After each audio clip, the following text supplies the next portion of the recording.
Bonjour à tous, j'espère que vous allez bien. C'est Abdou de Flippies, épisode de podcast assez spécial. Pourquoi? Parce que dans cet épisode, je vais vous parler d'une, on va dire, malheureuse expérience que j'ai eue. Mais pas si malheureuse que ça, parce que voilà, j'ai été consolé et tout. Et en gros, cette expérience, elle parle du fait de ne pas terminer ses unités didactiques. Donc, qu'est-ce que ça veut dire ne pas terminer ces unités didactiques? C'est-à-dire que l'étudiant, l'élève que vous avez, n'a pas complété l'ensemble du programme de l'unité que vous lui aviez promis au début du cours, en fait. Donc, ça peut être... je vais vous donner l'exemple concret de mon cas, on va dire. Moi, j'ai prévu avec un groupe de janvier à juin de faire une unité concernant, on va dire de faire 6 unités concernant le A0 et le A1, tu vois. Et en gros, après ces 6 unités, ils seraient passés au niveau A2. Et en fait, le problème, c'est que c'était vraiment des gens qui partaient de 0, 0, 0, 0. Moi, j'ai utilisé une méthode que j'avais l'habitude d'utiliser. Et le problème, en fait, c'est que dans cette méthode-là, en fait, il y a trop de renforcement de grammaire utilisé à travers des jeux, en fait.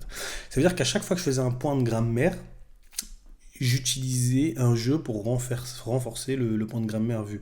Parfois j'en utilisais un, parfois j'en utilisais deux, ça dépendait en fait du contexte et de leur niveau de compréhension. Après, je sais pas si c'est moi qui ai du mal à expliquer, mais franchement, j'avais toujours besoin de faire des jeux pour renforcer leur apprentissage. Ils avaient du mal à comprendre. Et aussi, c'était pas facile pour moi d'expliquer parce que c'était des gens dans la classe en fait qui venaient d'un peu partout. Tu sais, t'avais des Afghans, des Ukrainiens, etc., etc. Bref, ils parlaient pas tous la même langue, c'était pas facile. Bref. Maintenant que ça c'est clair, hein, je vais vous expliquer pourquoi déjà ça peut être bien, tu vois, de pas finir une unité didactique et pourquoi ça peut être problématique. C'est parti, on démarre. D'abord, ça peut dire pourquoi ça peut être bien, hein. Ça peut permettre au prof, tu vois, le prof de FLE, toi ou moi en fait, ça peut nous permettre de nous déplacer plus librement à travers le matériel d'apprentissage, à travers la ressource pédagogique qu'on utilise, à travers le manuel qu'on utilise, etc. etc.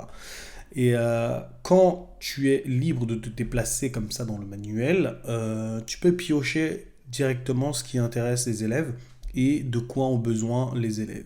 Tu vois. Moi, je sais que c'était des gens qui étaient en France pour chercher du travail, etc., etc.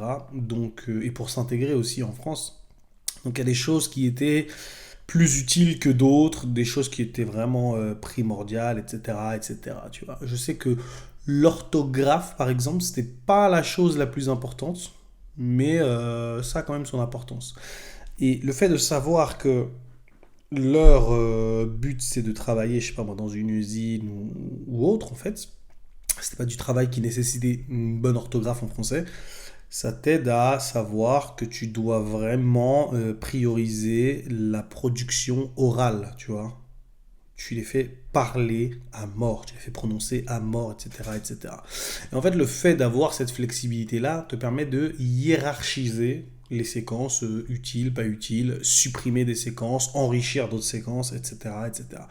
Et en faisant ça, là, tu vois, ça peut conduire à une unité didactique non terminée, tu vois. Mais pour l'élève, tu as compris que c'était parfait parce que tu es centré sur ses besoins, il fait ce dont il a besoin, et toi, tu lui t'enseignes des choses vraiment utiles pour lui, quoi, tout simplement.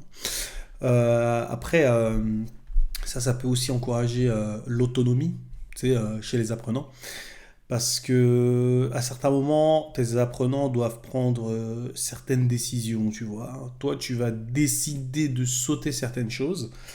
Et par exemple, un élève, moi, m'a demandé, oui, comment on utilise le passé simple?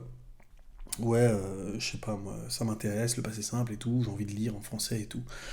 Moi, je lui ai dit, passé simple, je vais jamais le voir avec toi, parce que déjà, j'ai pas le temps, c'est chaud, et je trouve que c'est pas vraiment utile pour vos besoins à vous en français. Si c'était un cours particulier, j'aurais vu ça avec lui sans souci, mais là, le problème, c'était un groupe, tu vois. Je vais jamais passer 2 heures dans mon groupe avoir le passé simple en, en cours débutant, on va dire. Parce que déjà, c'est pas facile à comprendre et ils vont jamais l'utiliser. Et à la rigueur, ils le lisent, tu vois. Moi, personnellement, dans ma vie perso, hein, je raconte ma vie, hein, c'est mon podcast. Dans ma vie personnelle, je n'utilise pas le passé simple. Jamais. J'ai jamais utilisé à l'oral ni à l'écrit, en fait. J'utilise surtout quand je lis des livres, en fait, tout simplement. C'est juste quand je lis des livres. C'est juste le savoir le reconnaître, tu vois. Mais ça, par exemple, c'est quelque chose que je ne ferai pas. Donc, pourquoi ça a un rapport avec l'autonomie? Donc, selon tes choix, on va dire tes choix éducatifs, tes choix didacticiels, je ne sais pas si ce mot existe, tu vois. Donc, si tu décides de sauter certains points ou d'omettre certains points ou de refuser d'enseigner certains points, tes élèves seront autonomes, tu vois. Mais toi, tu dois quand même servir de guide, tu vois. Tu leur dis pas, ah non, pas c'est simple, je te l'enseigne pas, tu te démerdes. Non, faut pas faire ça. Je lui dis non, je peux pas te l'enseigner. Par contre, va sur tel endroit ou tel endroit et tu trouveras comment utiliser le passé simple, etc., etc. Ok, ok. Et maintenant, je vais vous parler de quelque chose qui est vraiment, à mon sens, le plus intéressant, on va dire que c'est que ça, le fait de ne pas se sentir obligé de terminer une unité didactique, te permet d'avoir un apprentissage qui est centré sur l'élève, tu vois, quand tu as un cours particulier, tu vois. Là, tu vas mettre l'accent sur les besoins et les intérêts individuels de l'élève plutôt que sur le syllabus que tu lui avais prescrit au début, tu vois. En parlant de prescription, c'est sympa. Ok, donc je sais pas, moi je vais parler de mon truc, hein. L'unité 8, par exemple, ça concerne la santé. Si tu enseignes à un médecin ou à une infirmière qui va aller travailler en France, tu vas devoir sauter beaucoup d'unités pour arriver à la 8 le plus rapidement possible. Tu vois ce que je veux dire? Ça n'a pas de sens de parler de ville, nourriture, loisirs, voyage, etc., etc. Oui, ça a du sens, hein. Mais si tu sais que son objectif c'est de soigner les gens en France, etc., etc., tu dois absolument lui enseigner les parties du corps, les expressions j'ai mal ici, levez-vous, etc., etc., l'impératif, tout ça, c'est hyper important pour lui, tu vois. Donc en fonction de son objectif, hein, quand tu as un cours particulier, tu vas sauter certains trucs qu'il apprendra directement sur le tas quand il ira en France et te concentrer sur des choses. Donc tu peux passer de l'unité 3 à l'unité 8. Ça, c'est pas choquant. Après, ça dépend aussi du temps que tu as avec l'élève, mais vraiment, ça te permet de vraiment avoir un apprentissage centré vraiment sur l'élève. Après, normalement, quand tu fais ton contrat pédagogique avec lui, hein, avant de commencer ton cours, tu expliques à ton élève que tu vas créer, enfin ça c'est quand tu as un cours particulier, encore une fois, hein. Tu expliques à ton élève que tu vas créer un cours centré sur ses besoins à lui, tu vois. Lui, tu vas prendre le maximum de notes sur les choses dont il a besoin. Et en fonction de ce qu'il te dit, il y a des choses que tu vas enlever, des choses que tu vas garder, etc., etc. Après, pour moi, le dernier avantage, hein, de tout ça, hein, c'est que ça peut stimuler la curiosité de tes apprenants, tu vois. Là, tes apprenants, quand ils sont en groupe, tu vas leur donner un truc et ils vont essayer de suivre ton truc, tu vois. Toi, tu peux leur dire de cette façon, alors vous avez le choix, on peut, comment dirais-je, on peut voir que trois choses parmi les trois que je vais vous citer là. On peut voir soit l'unité 2, soit l'unité 3, soit l'unité 4. Mais il y en a deux des trois que je viens de vous citer là qui vont sauter. Du coup, là, tes apprenants explorent les unités, ils les regardent tranquille. Regarde, je sais pas, moi, ouais, cuisine française. Oh, là, ça va parler de loisirs, sorties, je sais pas, moi, comment proposer une sortie, etc., etc. Donc ça permet à tes élèves déjà voilà, d'être un peu plus curieux, d'aller chercher dans le fond hein, ce qu'il y a. Et après, bah, en fonction de tout ça, tes élèves pourront choisir l'unité qui leur convient, tu vois.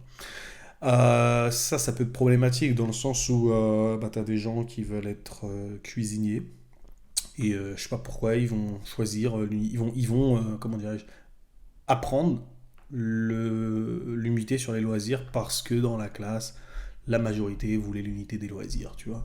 Donc ça, c'est à faire, mais c'est à prendre avec des pincettes, tu vois. Si t'as que des cuistots dans ta classe, c'est facile, mais si t'as des gens de vraiment de choses différentes, c'est à toi enfin, de domaines différents, ce sera à toi de guider et de décider ce que vous étudiez, ce que vous n'étudiez pas, etc., etc.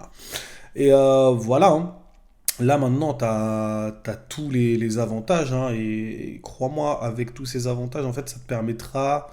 Enfin, le fait de ne pas terminer une unité didactique parce que tu as tous ces avantages-là, c'est bien.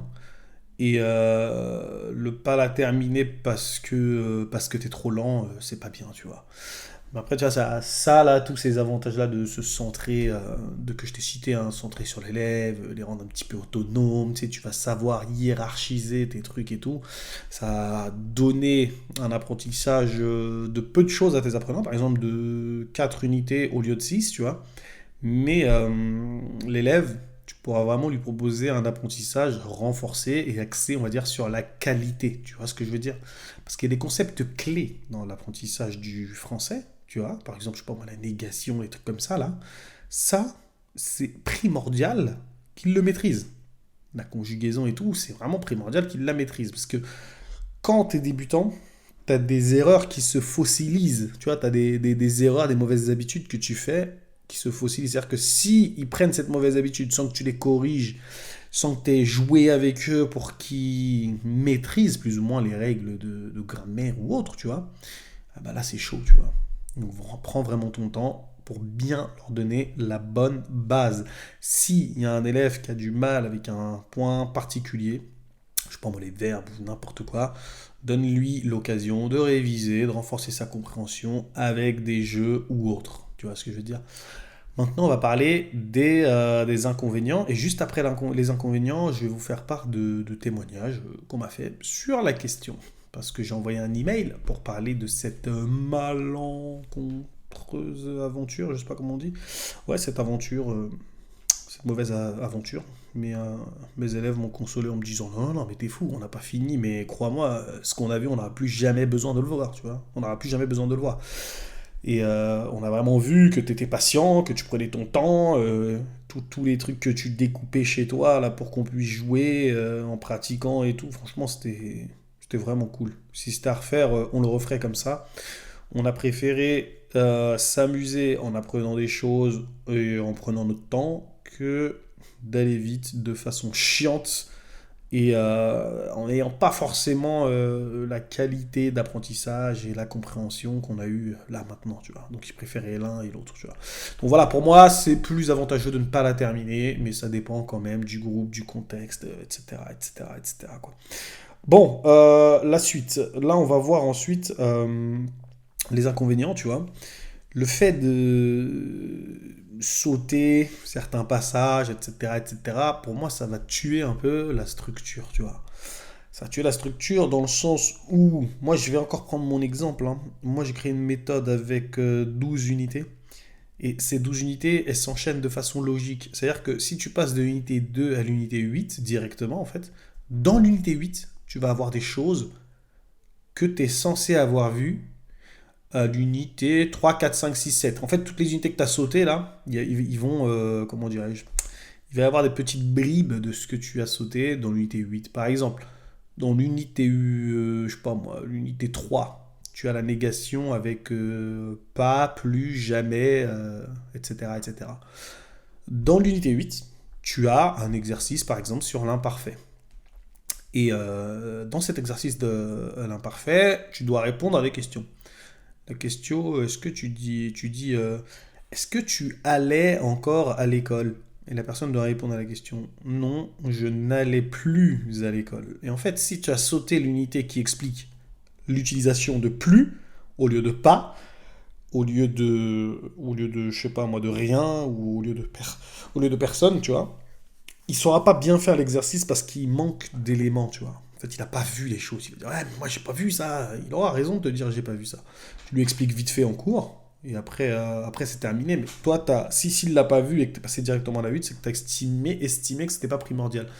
Mais ça, c'est un exemple parmi tant d'autres, tu vois. Ça parle de vocabulaire, etc. Mais par exemple, dans tous les exercices de grammaire, en fait, ils doivent répondre à des questions. Bref, ils doivent faire un exercice de grammaire et tout le vocabulaire utilisé, il reprend toutes les unités précédentes. Tu vois, il prend, je sais pas moi, ça parle de musée, ça parle de voiture, de transport, bref, tout ce qu'ils ont vu avant, c'est dans les exercices de grammaire et ça leur permet de réviser, etc., etc. Ouais, ça peut un peu déstructurer ton cours, mais bah, c'est un risque à prendre, quoi. Après, c'est à toi de combler tout ce que tu sautes, quoi. Après, tu vois, le fait de sauter des unités, ça peut créer des incompréhensions, tu vois. Comme je te l'ai dit, hein, les informations sur les concepts clés, comme la négation, etc., etc., ça va les rendre dingues, tu vois. Donc, pour limiter cette incompréhension, il vaut mieux avoir un apprentissage logique et structuré. Après, je vais te parler de l'évaluation. C'est un problème de ne pas finir les unités didactiques ou de ne pas tout faire de façon exhaustive dans une unité didactique parce que c'est difficile, on va dire, d'évaluer la progression de l'apprentissage d'un élève s'il finit pas toutes les unités didactiques, tu vois. À la fin de chaque unité, hein, pour ma part, dans ma méthode, tu vois, j'ai mis une sorte de petit examen qui s'appelle le point final. Et en fonction d'où tu te situes, le point final est plus ou moins petit, plus ou moins grand. Et dans le point final, par exemple, de l'unité 1, il fait une page et demie, l'unité 2, il fait deux pages, et après, tu vois, as l'unité 8 où il fait peut-être 4 ou 5 ou 6 pages, tu vois. En gros, tu reprends vraiment tout, tout, tout, tout, tout. Une sorte de récapitulatif de tout ce que tu as vu dans l'unité, quoi. Avec toujours le vocabulaire des unités précédentes, tu vois. Donc c'est compliqué d'évaluer les élèves et leur progression s'ils sautent des unités didactiques, etc. etc. C'est pas facile, tu vois. Après, si tes élèves, ils ont pour objectif de réussir des examens ou des tests, ou etc., ou n'importe quoi, euh, il faut absolument qu'ils suivent tous les éléments du syllabus. Parce que s'ils se présentent à l'examen, par exemple, du A1 ou du A2, bah, je pense ça va être compliqué si il y a un exercice de compréhension orale qui parle de mode et toi tu as sauté l'unité sur la mode parce que tu as dit oh, vas-y, c'est pas important, etc., etc. Mais la mode, la météo, les vêtements et tout, c'est important pour du A1. On va dire que tout est important pour du A1, mais s'ils se préparent à des examens, ils peuvent t'en vouloir de ne pas avoir vu telle ou telle chose, tu vois. Donc quand tu prépares un examen, assure-toi de au moins survoler toutes les choses les plus importantes, quoi. Après, tu vois, tu peux aussi avoir des inégalités dans l'apprentissage, dans le sens où moi, je suis en A1 aujourd'hui, et l'année d'après, je vais passer en A2. Mais moi, je suis en A1, j'ai vu les 6 unités didactiques, parce que voilà, j'étais avec un groupe assez cool, avec un professeur qui allait assez vite, et personne n'avait vraiment trop de mal, en fait. Le prof, quand il nous expliquait un truc, personne faisait des têtes de quoi? J'ai pas compris, j'ai pas compris. Tu vois, c'était assez simple pour nous, parce qu'on était un peu, voilà, on était un peu comme ça, tu vois, et on n'était pas 15 000 dans la classe. Mais à côté de ça, tu peux avoir des gens qui sont, je sais pas moi, 15, 20 dans leur classe, chacun des difficultés, et le prof, il veut se prendre la tête, il veut s'assurer que tout le monde a compris, et il veut bien faire son boulot, quoi, tu vois. Et là, tu sais que ça va prendre un peu plus de temps. Et toi, tu vas te retrouver avec des élèves de chaque classe, de chaque côté, tu vois, en A2. Tu sais, il y a le A1 qui a terminé l'unité didactique, le A1 des élèves intelligents, pour ainsi dire, hein, et le A1 des élèves cons. Enfin, des élèves cons, des élèves qui ont un peu de mal à comprendre, tu vois. Donc là, tu as d'un côté des élèves qui ont fait l'unité 1 à 6, et de l'autre côté, des élèves qui ont fait l'unité 1 à 4, tu vois. Après, tu vas les remettre, et bah, les mettre ensemble, tu vois, et ça va créer des inégalités d'apprentissage. Ils vont dire, ah, ça j'ai pas vu, ça j'ai pas vu, ça j'ai pas vu. Après, les inégalités d'apprentissage, ça peut être bien dans le sens où ça peut amener, je dirais, du piment dans ta classe, beaucoup plus de coopération, mais ça, c'est un podcast entier sur lequel je pourrais parler, tu vois. Le fait d'avoir des élèves qui sont pas du même niveau dans la même classe, franchement, ça peut être riche à la fois pour toi et à la fois pour les élèves aussi, quoi.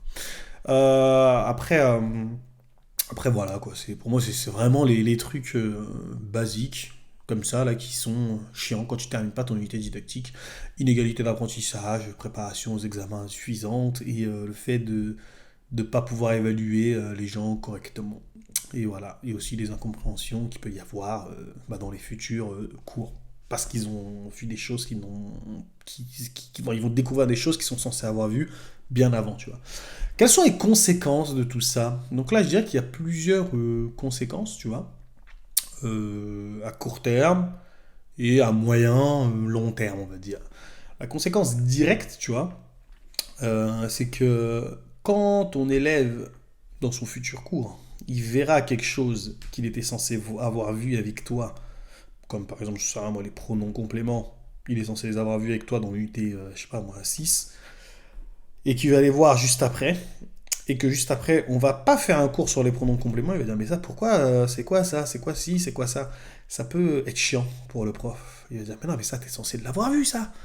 Et ouais, l'élève peut se sentir un peu lésé et ça peut être chiant, tu vois. Ça, c'est, on va dire, à court terme, dans ses prochains cours, etc., etc., tu vois. Maintenant, on va dire à moyen et à long terme, tu vois, si ton élève, là, il va pouvoir, enfin, il va peut-être avoir l'impression d'être un peu le boulet, et il va essayer d'éviter les sujets difficiles, et ça va tuer sa progression en français, en fait. Par exemple, je sais pas, moi, il veut étudier, j'en sais rien, moi, dans une université francophone. Et il va peut-être se dire non, je vais pas le faire parce qu'il y a trop de choses que j'ai pas vues. Et le problème, c'est que je suis allé dans un cours où j'étais censé avoir vu des choses. Et les choses que j'étais censé avoir vues, tout le monde les avait acquises sauf moi. Et du coup, je suis un peu perdu.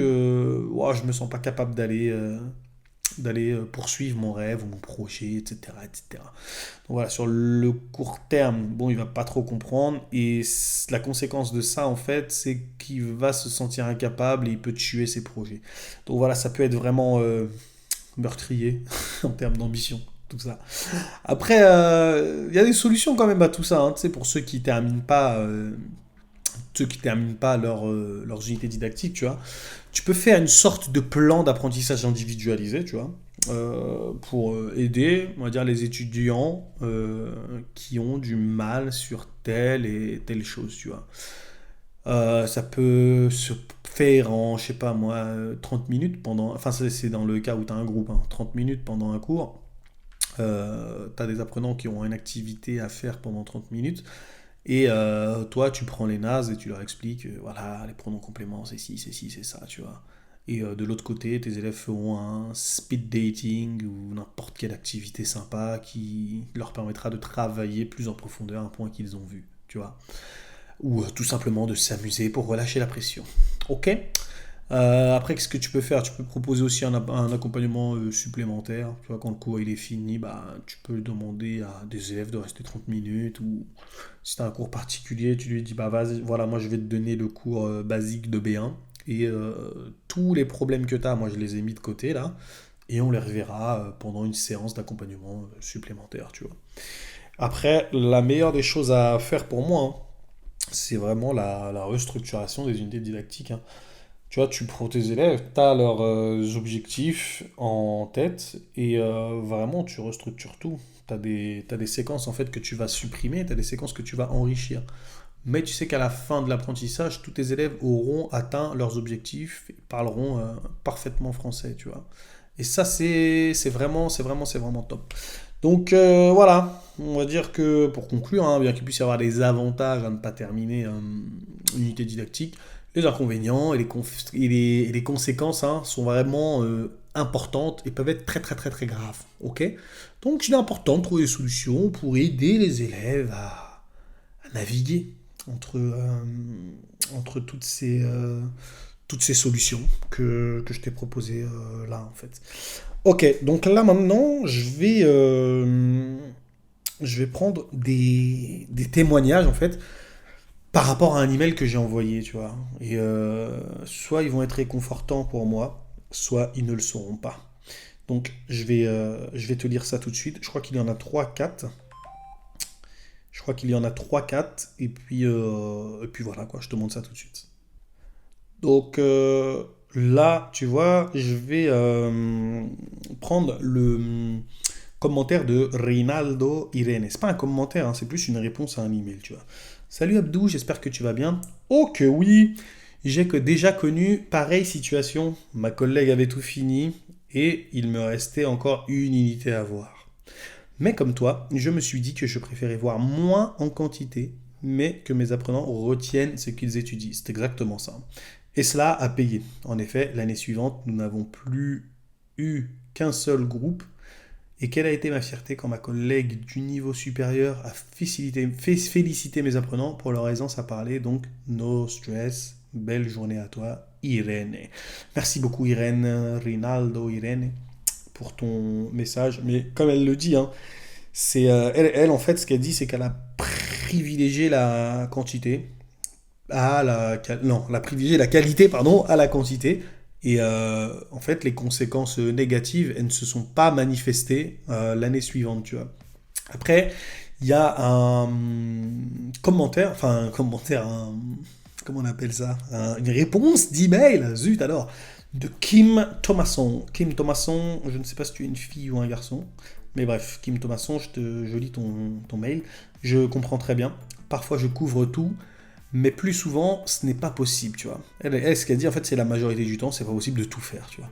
Je suis complètement d'accord avec vous. Ouais, on peut se tutoyer, Kim. Je suis complètement d'accord avec vous, monsieur Abdou. Il faut mettre les besoins des élèves en premier. Très bien. Ils disent, entre parenthèses, si directement ou pas, hein, ce dont ils ont besoin, à mon avis, c'est le plus important, de ralentir que de laisser des élèves frustrés. Très bien.